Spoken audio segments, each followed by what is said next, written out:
마가복음 16장 14절에서 18절까지 우리 함께 읽겠습니다. 마가복음 16장 14절에서 18절.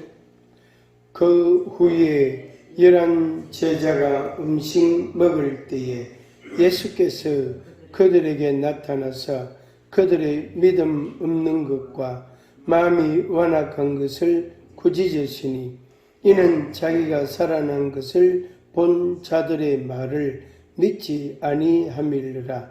또 이르시되 너희는 온 천하에 다니며 만민에게 복음을 전파하라. 믿고 세례를 받는 사람은 구원을 얻을 것이요 믿지 않는 사람은 정죄를 받으리라. 믿는 자들에게는 이런 표적이 따르리니 곧 그들이 내 이름으로 귀신을 쫓아내며 새 방언을 말하며 뱀을 집어 올리며 무슨 독을 마실지라도 해를 받지 아니하며 병든 사람에게 손을 얹은 즉 나으리라 하시더라. 아멘. 믿음의 표적들을 많이 보는 금년 한 해가 되기를 주의 이름으로 축복합니다. 오늘 제목은 믿는 자들에게는 하는 그런 제목입니다. 믿는 자들에게는, 하나님을 믿는 자들에게는, 예수님을 믿는 자들에게는, 성령님을 믿는 자들에게는, 또 성경, 하나님의 말씀, 성경을 믿는 자들에게는 어떤 일들이 일어나는가, 또 반대로 믿지 않는 자들에게는 어떤 일들이 일어나는가 하는 것을 우리가 볼 수가 있습니다. 그래서 이것이 우리의 믿음과 우리의 지식과 우리의 의지와 우리의 생활에, 우리 인생의 중심축이 되는 겁니다. 믿음이라는 것이 중심축이단 말이에요. 그래서 하나님을 믿는 믿음이 있을 때 그때 그 믿음의 결과가 나타나게 되어지는 것입니다. 예수님께서 베드로의 그 신앙 고백을 들으시고 하신 말씀이 이것은 육으로 난 것이 아니다. 육으로 난 것이 아니고 하나님 아버지께서 주신 것이다. 하나님 아버지께서 알게 하신 것이다. 이렇게 말씀을 하셨습니다. 역시 우리의 믿음도 이제 마찬가지입니다. 하나님을 믿는다, 예수 그리스도를 믿는다, 성령을 믿는다, 하나님의 말씀, 성경을 믿는다는 그 믿음이라는 것은 내가 연구하고 노력하고 아주 이렇게 도를 닦고 수행을 하고 무슨 연단을 받고 해서 믿음이 생기는 것이 아닙니다. 그냥 믿음, 하나님 아버지께서 우리에게 믿음을 주셔야만이 믿음이 생기게 됩니다. 그래서 내 속에서 이게 발전되는 게 아니고 내 속에서 전기가 생산되는 것처럼 자가 발전이 아니고 소화시키기 위해서 소화액이 분출되는 그런 원리처럼 그런 게 아니고 하나님 아버지께서 우리에게 주셔야만 되는 게 믿음이라는 것입니다. 그런데 그 믿음을 이제 가진 자가 있고 그 믿음을 받은 자가 있는가 하면 없는 자도 있단 말이에요. 받지 못한 자도 있단 말이에요. 그래서 어떤 사람에게는 하나님께서 믿음을 자꾸 주시고 때 따라 어떤 일 따라 상황 따라 여건 따라서 시간을 따라서 하나님께서 믿음을 계속 이렇게 마치 물호수에 물을 공급해 주는 것처럼 계속 주시는 사람이 있는가 하면 믿음을 주시지 않는 사람들도 있습니다. 그것은 우리 개인이, 우리 인간이 결정할 문제가 아닙니다. 하나님 아버지의 뜻을 따라 주신 것입니다. 그래서 내가 믿음이 조금이라도 있다. 그래서 예수님이 그 비유하신 말씀이 겨자씨만한 믿음, 그렇게 말씀했단 말이에요. 겨자씨만한 믿음만 있으면, 이렇게 말씀했어요. 그 겨자씨만한 믿음이라는 것은 우리가 그냥 생각하면 굉장히 작은 믿음이, 작은 거다. 크기로 말하면 크기, 부피로 말하면 크기로 말하면 너무나 작은 겁니다. 겨자씨는 잔디씨보다 더 작대요. 뭐 배추나 무씨 그거는 뭐 비교도 안 되고 그보다는 훨씬 작은 그런 씨라는 겁니다. 겨자씨가. 그런데 이게 이제 자라서, 그러니까 1년 자라가지고 이것이 자라서 새들이 와서 앉을 만큼 이것이 튼튼하게 자란다는 거예요. 그래서 그 작은 씨를 땅에 뿌렸는데 그렇게 빨리 많이 자란다는 겁니다. 그래서 예수님께서 그 믿음이라는 것을 어디에다가 비유를 하시냐면은 겨자씨에다가 비유를 했단 말이에요. 그러니까 그렇게 작은 것 같은, 너무나 작은 것 같은 믿음이 있어도 그 믿음을 가지고 우리 하나님께서 자꾸 믿음을 키워가시고 자라게 하시고, 그 다음에 그 믿음을 자꾸 증가시키시고, 그리고 믿음을 자꾸 경험하게 하시는 그런 하나님의 역사가 있습니다. 그것도 그 작은 믿음인 것 같지만 그 믿음도 우리 주님이 빼앗지 아니하시는 겁니다. 우리에게 계속해서 공급해 주시는 것입니다. 14절 말씀에 제자들을 예수님께서 크게 꾸짖었습니다. 예수님께서 제자들에게 크게 꾸짖었습니다. 왜냐하면은 부활하신 예수님의 이야기를 여러 사람이 전해줬는데도 이 제자들이 예수님을 안 믿었단 말이에요. 부활하신 예수님을 믿지 않았단 말이에요. 제자들, 그들 중에 무덤에 가서 보고 온 자들도 있었단 말이에요.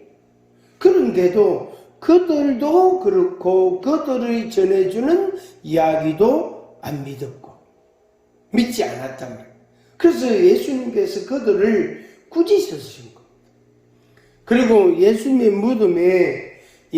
무덤에 가보았던 여인들의 이야기를 제자들이 들었지만 안 믿었어요. 또 엠마오로 가는 그런 믿음의 사람들이 있었는데 그들이 예수님을 만났다. 우리가 예수님하고 같이 이야기를 나누었다. 교제했다. 그들의 이야기도 제자들이 안 믿은 거예요. 그러니까 예수님의 12제자, 이제 가룟유다는 이제 없어졌지만은 11제자, 나중에 이제 한 제자가 보태져서 12제자가 되잖아요. 그래서 예수님의 제자들이 믿음이 얼마만큼 없었다는 것을 알 수 있습니다. 그래서 그들을 믿음 없는 것을 꾸짖으시고 그 믿음이 없는 그들의 마음이 완악하다고 꾸짖어요. 그걸 달리 표현하면은 마음이 완악하기 때문에 예수님의 부활하심을 안 믿는 거예요. 마음이 완악하기 때문에 믿음이 생기지 않습니다. 믿음이 그 속에서 자라지를 않게 되는 겁니다. 하나님께서 믿음을 주시고 믿음을 갖게 하시고 믿음을 주시고 그렇게 해도 제자들의 마음에 믿음이 없었단 말이에요. 왜? 완악함 때문에 그렇습니다. 완고하고 악하고. 그래서 완고하고 악하고 고집이 세고 자기 주관이 강하고 그런 사람들은 예수님을 믿는 믿음이 자꾸 떨어질 수가 있습니다. 그들의 마음에는 뭐냐면은 지식으로 받아들이는 그런 측면이 많이 작용합니다. 그런데 이제 실제로 오늘 우리가 사는 이 시대를 보면은 체험적인 신앙은 자꾸자꾸 이렇게 적어지고 지식으로 믿는 믿음의 모습이 그런 사람들이 자꾸 많아집니다. 그래서 오늘 우리들이 사는 이 시대는 지식을 따라서 믿는 믿음이 있고 체험을 따라서 있는 믿음은 적다 이렇게 말할 수 있습니다. 물론 이 두 가지가 다 있어야 됩니다. 지식도 있어야 되고 체험도 있어야 되고 체험만 있어도 이게 흔들려요. 또 지식만 있어도 이것은 너무 건조한 모습을 보이게 됩니다. 찬양이 잘 안 되고 주님께 대한 고백도 잘 안 되게 되고 그렇게 됩니다. 그래서 지식과 그러니까 체험 이 두 가지 요소가 같이 적절하게 조화를 이룰 때에 보다 더 훌륭한 더 귀한 믿음의 모습이 되어지는 겁니다. 믿음 없는 것과 마음이 완악한 것을 예수님이 꾸짖으셨다. 그 이유는 자기가 살아나는 것을 본 자들의 말을 믿지 아니함이라 그렇게 말씀하셨습니다. 그럼 오늘 우리들은 이 제자들만큼 우리에게는 믿음이 있나 없나 하는 것을 한번 살펴볼 필요가 있습니다. 정말로 나는 제자들만큼 그 정도밖에 안 되나? 제자들 예수님께로부터 구중을 들은 예수님께로부터 크게 책망을 들은 그 제자들보다는 좀 낫나? 자기 자신을 한번 생각해 봐야 하는 것입니다. 정말로 제자들보다 더 나은 믿음, 그 믿음을 여러분들이 가지시기를 바랍니다. 마태복음 16장에서 예수님께서 이제 말씀하셨을 때 베드로가 신앙 고백을 했단 말이에요. 그때 예수님께서 베드로에게 너를 이것을 알게 하시는 하늘에 계신 너희 아버지라고 말씀했단 말이에요. 그때 그 베드로의 신앙 고백은 훌륭하고 귀한 고백입니다. 훌륭하고 참으로 귀한 믿음의 고백입니다. 그런데 그 고백을 할 때 베드로 마음하고 마가복음 16장 14절에서 보는 제자들의 믿음이라고 예수님이 말씀하실 때의 베드로의 모습하고는 좀 차이가 있어요. 그때는 베드로의 믿음이 정말로 훌륭하고 귀했단 말이에요. 그런데 오늘은 베드로의 믿음이 훌륭하고 귀한 모습을 많이 잃어버린 거예요. 예수님이 십자가에 못 박히시고 또 3일 만에 부활하신 그 예수님을 믿지 않는 제자들의 모습, 그 모습이 바로 베드로의 모습이에요. 그러니까 일전에 베드로가 예수님에 대하여 신앙 고백하던 그 고백했던 그 믿음, 그것은 베드로에게 보이지 않은 겁니다. 나타나지 않고 고백되어지지 않은 것입니다. 이것이 이제 믿음의 그런 어떤 두 가지 측면이라고 할 수 있습니다.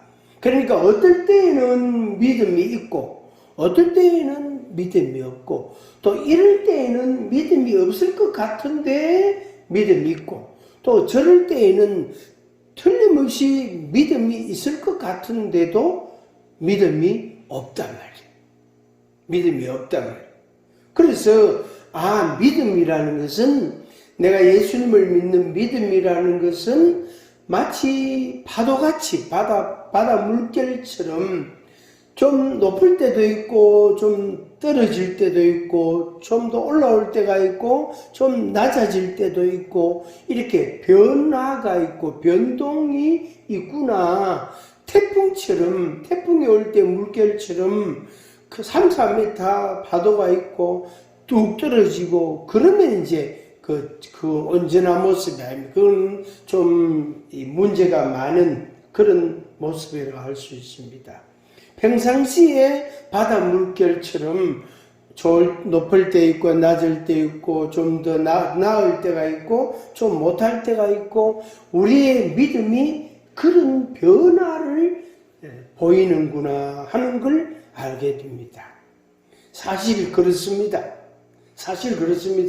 그러니까 아무것도 아닌 것 같은데 별거 아닌 것 같은데 믿음이 없어요.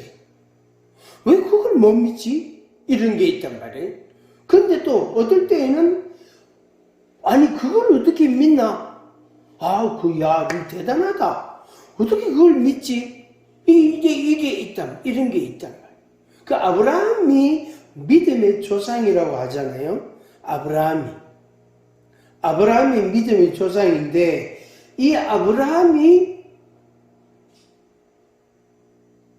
뭡니까? 이삭이 태어나기 전, 그러니까 하나님의 약속이 이루어지기 전에 하갈을 통해서 이스마엘을 얻었단 말이에요.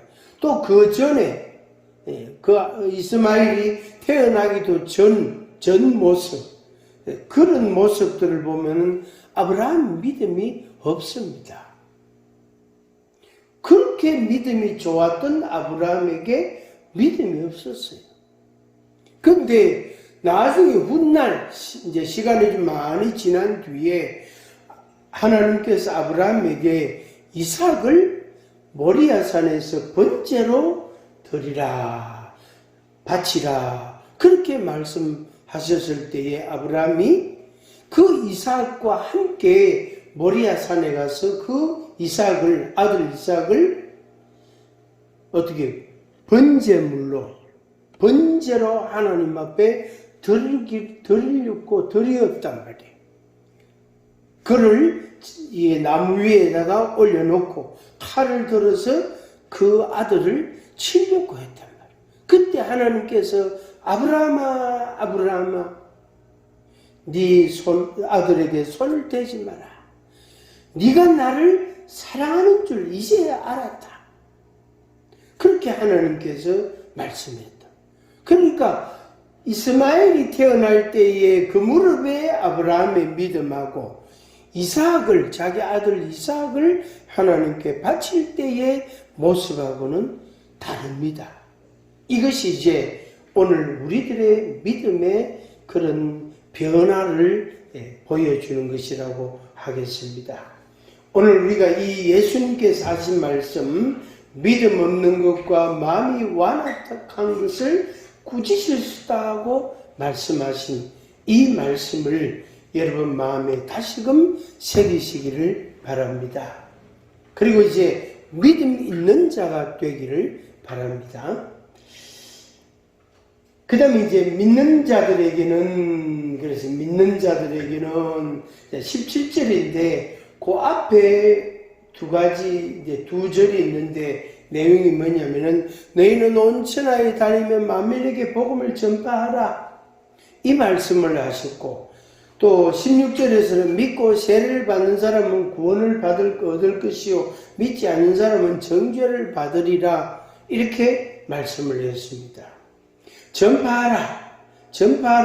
믿는 사람은 구원을 받는다. 믿지 않는 사람은 정죄를 받는다. 이렇게 말씀하시죠. 이 말씀을 하시고 17절에서 믿는 자들에게는 표적이 따른다. 그렇게 말씀했어요. 그래서 금년에 여러분들의 생활 가운데 믿음의 표적이 많이 있어지기를 주의 이름으로 축복합니다. 믿음의 표적을 볼 것이다. 믿음의 표적이 따른다. 그렇게 주님이 말씀하신 것입니다. 믿는 자들에게는 표적이 따른다. 반드시 표적이 따릅니다.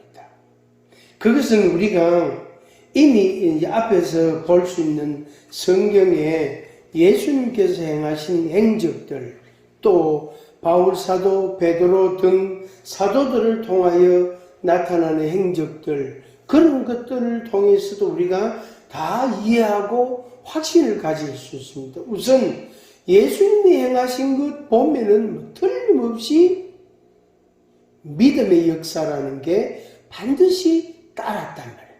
또 나중에 예수님의 제자들과 바울 사도 등을 통해서 오늘날도 믿는 사람들을 통하여 일어나는 그 표적들을 보면은 정말로 믿는 자들에게는 표적이 따르는구나 하는 걸 알 수 있습니다. 예수님께 수많은 병자들이 다가왔습니다. 귀신 달린 사람 많이 예수님께 왔습니다. 연약한 자들, 마음이 상한 자들이 많이 예수님께 왔습니다. 그들을 예수님이 일일이 다 고쳐주셨어요. 중풍병자든 열병이든 나병이든 다리 아픈 사람이든 손 아픈 사람이든 소경이든 벙어리든 귀머거리든 귀신 들린 사람이든 하여튼 모든 사람들을 다 고쳐주셨어요. 그들에게 예수님께서 믿음을 보셨어요. 이제 성경에 일일이 전부 다 모든 사사건건 다 기록하지는 않았지만은 기록된 인물들을 쭉 보면, 기록된 사건들을 몇 가지 우리가 볼 수 있는 데를 보면은 그들이 예수님께 올 때에 예수님께 가면 예수님이면 나를 고치실 것이다 하는 믿음이 있었어요. 그래서 예수님께로 왔단 말이에요. 예수님의 옷자락만 잡아도 내 병이 낫겠다. 그래서 그 예수님의 옷자락을 잡았더니 나았더라. 예수님이 특별히 무슨 기도를 해주시거나 무슨 어떤 절차를 밟으신 것도 아니단 말이에요. 그게 바로 뭐냐면은 예수님을 믿는 믿음이에요. 또 중풍병자를 걷지 못할 때에 동네 사람들이 네 사람이 이 사람을 들고 왔어요. 들고 와서 예수님 가까이 이제 내려놓았단 말이에요. 그때에 예수님이 그 사람을, 그 중풍병자를 고쳐주셨어요. 그를 도와준 그 사람들, 중풍병자, 그 다음에 가족이나 그 동네 사람들, 그들에게도 역시 어떻게 믿음이 있었던 거예요. 그래서 그들에게 표적이 따르게 된 겁니다. 여러분들에게도 예수 그리스도를 믿는 믿음을 가지시기를 바랍니다. 믿을 때에 표적이 나타나요. 믿을 때에 하나님의 능력이 나타나는 것입니다. 이 은혜가 여러분들에게 있기를 축복합니다. 오늘 여기에서는 5가지로 예수님 말씀해 주셨습니다. 그들이 내 이름으로 귀신을 쫓아내는데 예수님의 이름으로 명하노니 악하고 더러운 귀신은 그 사람에게서 떠나가라. 그 사람에게서 나오라. 이렇게 명령을 하면 그 귀신이 떠나갑니다. 그 귀신이 나옵니다. 예수님의 이름으로 귀신을 쫓아내요. 믿음으로 하는 거죠. 믿음으로 하는. 그래서 개중에는 이걸 못하는 사람들이, 안 하는 사람들이 있어요. 그리고 그 사람은 믿음이 없는 거예요. 예수를 믿은 지 30년 넘었는데도 그 믿음이 없기 때문에 하지를 않는 겁니다. 그 다음에 새 방언을 말하며 예수님을 믿으면, 하나님을 믿으면, 성령을 믿으면 새 방언을 하게 됩니다. 알지 못하는 언어를 입으로 표현하게 됩니다. 그래서 그게 방언이란 말이에요. 그래서 일본말로 하는 것도 아니고 중국말로 하는 거 아니고 영어로 하는 게 아니고 전혀 다른, 도무지 이거는 문장도 안 되고 문법도 없고 그런 정말로 처음 들으면 이상할 만큼 이상한 말이 입에서 나옵니다. 근데 그게 영적인 현상이단 말이에요. 새 방언을 말하며 뱀을 집어 올리며 그랬어요. 뱀을 집어 올리며 이 바울 사도가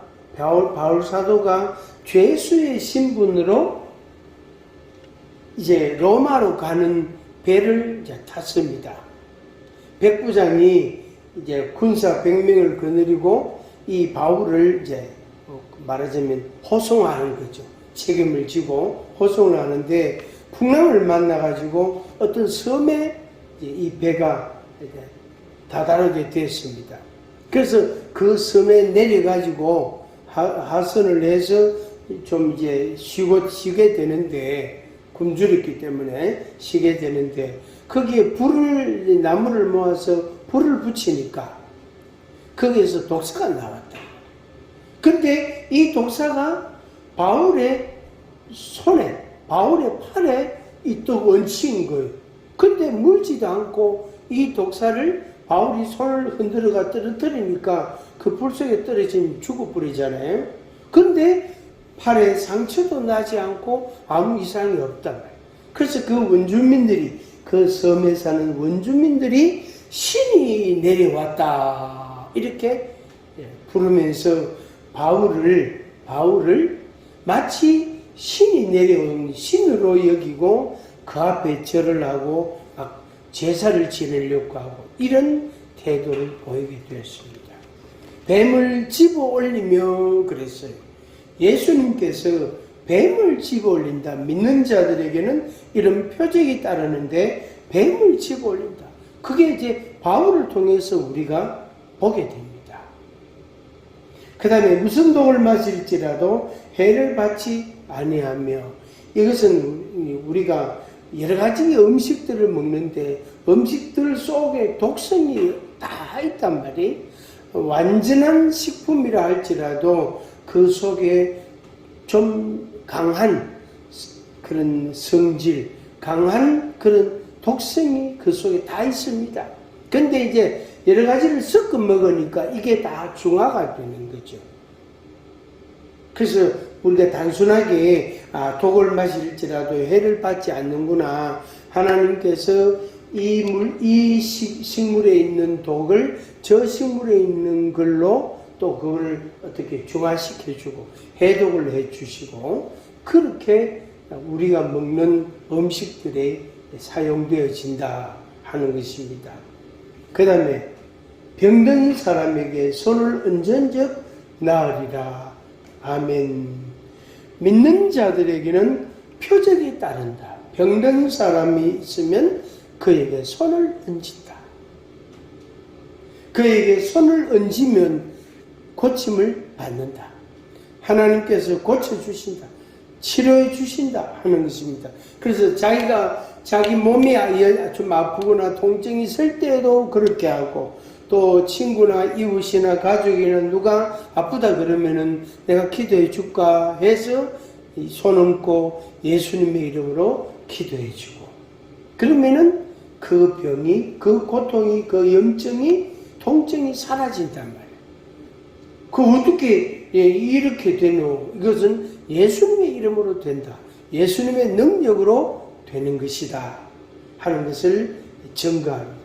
그래서 예수님께 영광을 돌리게 되어지는 것입니다.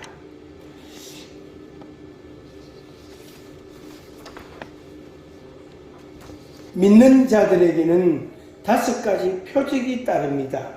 예수님의 이름으로 귀신을 쫓아내고 새 방언을 말하고 뱀을 집어 올리고 무슨 독을 마실지라도 해를 받지 아니하고 병든 사람에게 손을 얹은즉 나으리라. 아멘. 이것이 바로 우리에게 주신 하나님의 믿음, 하나님께 대한 우리의 믿음의 그런 열매들입니다. 결과들입니다. 내가 믿음이 있음으로 인해서 생기는 그런 그 현상들입니다. 그래서 믿는 자들에게는 이런 표적이 따른다. 그래서 따른다는 말은 자전거 앞바퀴 뒷바퀴 원리와 같습니다. 이것은 앞바퀴와 뒷바퀴가 뭡니까? 프레임으로 연결이 되어 있잖아요. 그죠? 연결이 되어 있잖아요. 그래서 앞바퀴가 가면 뒷바퀴가 가고, 뒷바퀴를 굴리면 앞바퀴가 가고, 이게 바로 따른다는 겁니다. 그래서 자전거 보고 따르릉 따르릉 그러잖아요. 옛날에 따르릉 따르릉 자전거 보고 그랬단 말이에요. 앞바퀴가 뒷바퀴 따르고 뒷바퀴가 앞바퀴를 따를 때도 있고 그 이제 만드는 그 원리에 따라서 조금씩 다를 수 있습니다. 우리가 하나님을 믿을 때, 우리가 예수님을 믿을 때, 우리가 성령님 믿을 때, 우리가 하나님의 말씀 성경을 믿을 때에 표적이 따릅니다. 이것이 우리에게 주신 축복입니다. 그래서 지식으로만 믿음을 가지지 않게 하시고 체험으로도 믿음을 가지도록 하나님이 우리에게 은혜를 주신 것입니다. 성도 여러분, 금년 한 해 동안 정말로 이 표적이, 믿음의 표적이 여러분들을 따르고 여러분들에게 많이 많이 나타나기를 주의 이름으로 축복합니다. 그래서 여러분들이 기쁘고 즐겁고 감사하고 찬양하고 마땅히 우리 하나님께, 우리 예수님께 영광을 돌리는 그런 성도의 삶이 되기를 주의 이름으로 축복합니다. 기도하겠습니다. 사랑의 아버지 하나님, 감사합니다. 믿음 없는 제자들을 예수님께서 꾸짖었습니다. 그들의 마음이 완악한 것을 꾸짖었습니다. 아버지 하나님이여, 그 꾸짖음을 우리들은 다시 듣지 아니하도록 권고하시고 우리에게 믿음을 주옵소서. 이 복음을 믿도록 사람들에게 전파하고 그 복음을 믿음으로 말미암아 구원을 받고 믿지 아니함으로 정죄함을 받는 하나님의 이 말씀이 우리를 통하여 전파되게 하여 주옵소서. 믿는 자들에게는 5가지 표적이 따를 것을 예수님이 말씀하셨습니다. 예수님을 믿을 때에 표적이 따른다고 말씀하셨습니다. 우리의 생활 속에, 우리의 주변에, 우리의 교회에, 우리의 가정에 아버지 하나님, 이 표적이 아버지 하나님 금년에는 많이 나타나게 하여 주시옵소서. 그래서 우리의 믿음이 더욱더 장성하게 하시고 우리의 믿음이 더욱더 분명하게 하시고 견고해지게 하시고 온전한 모습이 되게 하여 주시옵소서. 믿는 자들에게는 표적이 따르리니 이 표적을 날마다 달마다 체험하고 확신하고 체험하고 확신하고 살아가는 성도들이 되게 하여 주옵소서. 예수님의 이름으로 기도하옵나이다. 아멘. 찬송가 374장.